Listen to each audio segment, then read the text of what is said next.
Very good morning, students. Once again, I am here for you. Take again the second part of digestion, which takes place in the stomach. After takes place in oral cavity, digestion takes place in the stomach, but no digestion takes place in esophagus. So, how does digestion takes place in the stomach? So, just you look the diagram. Bolus reach into the stomach. So that pathway is governed by the gastroesophageal sphincter, that is made up of sphincter muscles, entry of esophagus, and bolus reach into the stomach. After reaching the stomach, the inner wall of the stomach have a lot of gastric glands which secrete gastric juices which act on bolus. How these glands act as a help in the digestive system should be study one by one. So dear bolus, when reach into the stomach, it's remain 4 to 5 hours after mixing with gastric juices. As far as concerned gastric glands of a stomach, so these are two types of glands found in the stomach. One is oxyntic tubular glands, which are made up of two types of cells, oxyntic or parietal cells, peptic or chief cells. Second is pyloric tubular glands. So these have mucus cells or goblet cells which produce mucus. First of all, we talk about mucus cells or neck cells, or we can say goblet cells, because these cells secrete mucus.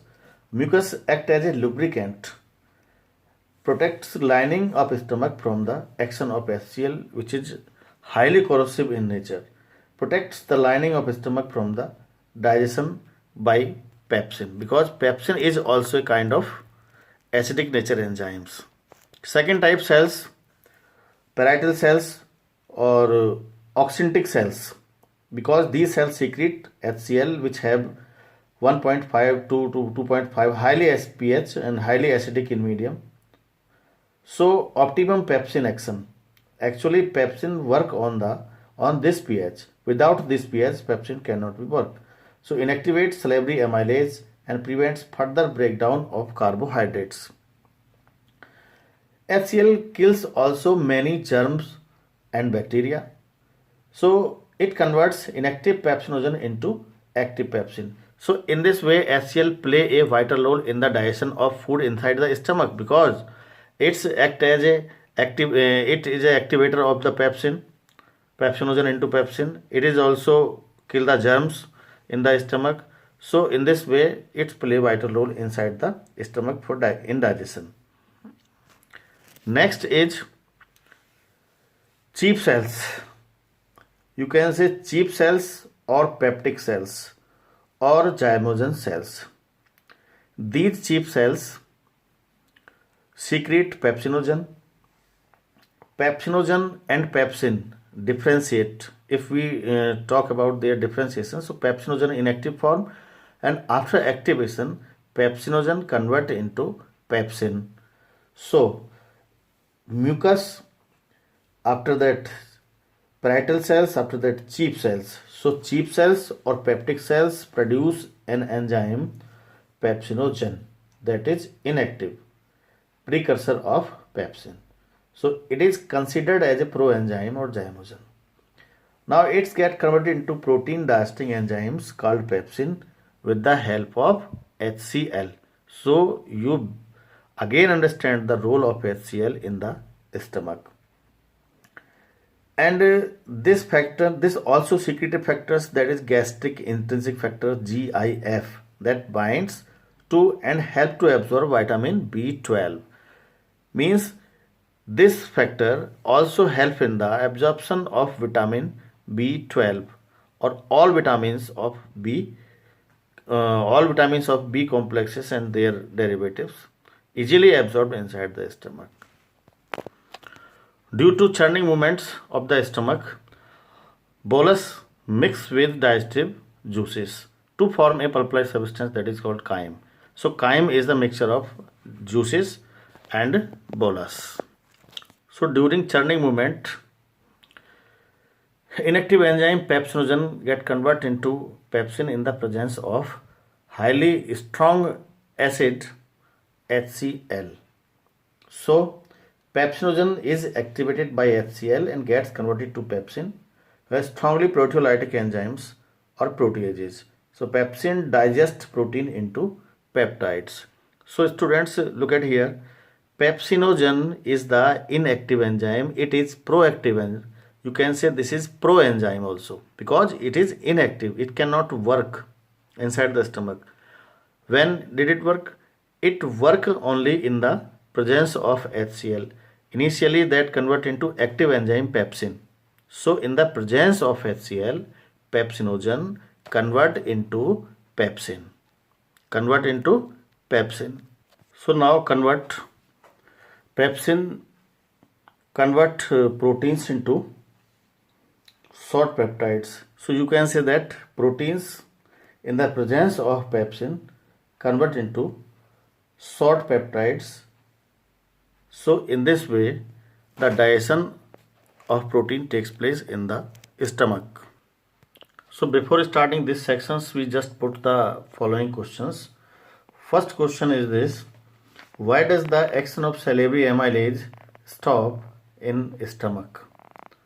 Second question: how does pepsinogen change into its active form? Pepsinogen change into its active form. And third questions, that is directly based on this particular diagram which you have looked in the video right now. Just you look the stomach lumen pH 2, lumen ka pH of lumen is 2 because acid pepsinogen are acidic enzymes and work on the acidic pH, that's why the pH.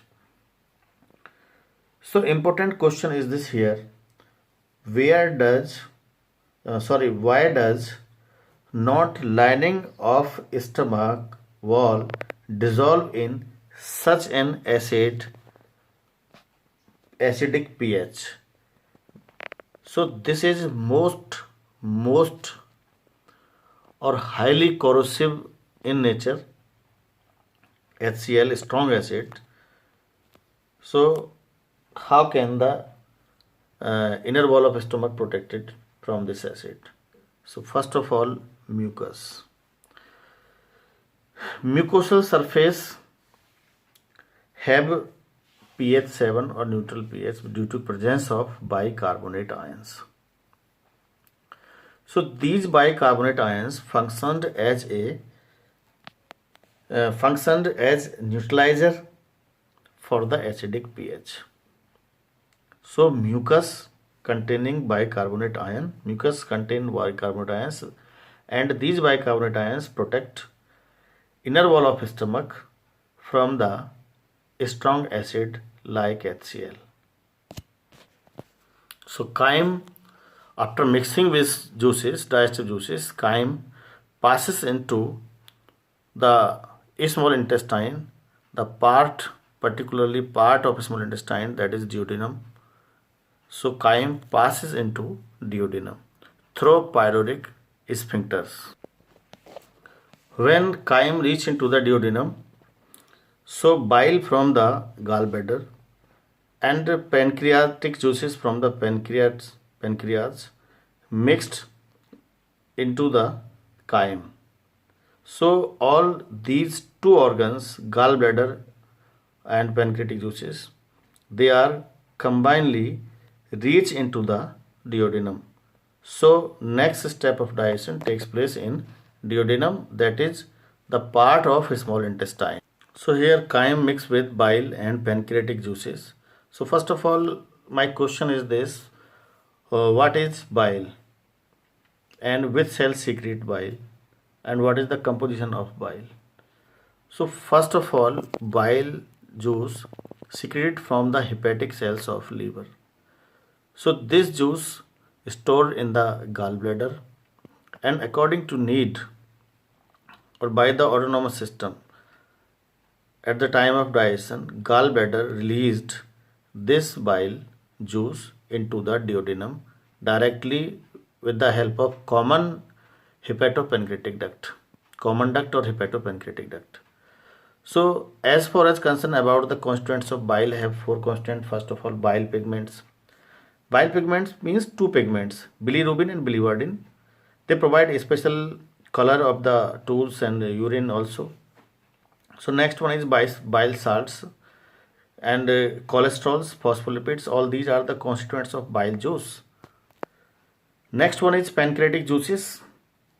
So the exocrine parts of pancreas, constituents of bile juice. Bile is secretion of liver which is concentrated and stored in gallbladder until it is needed.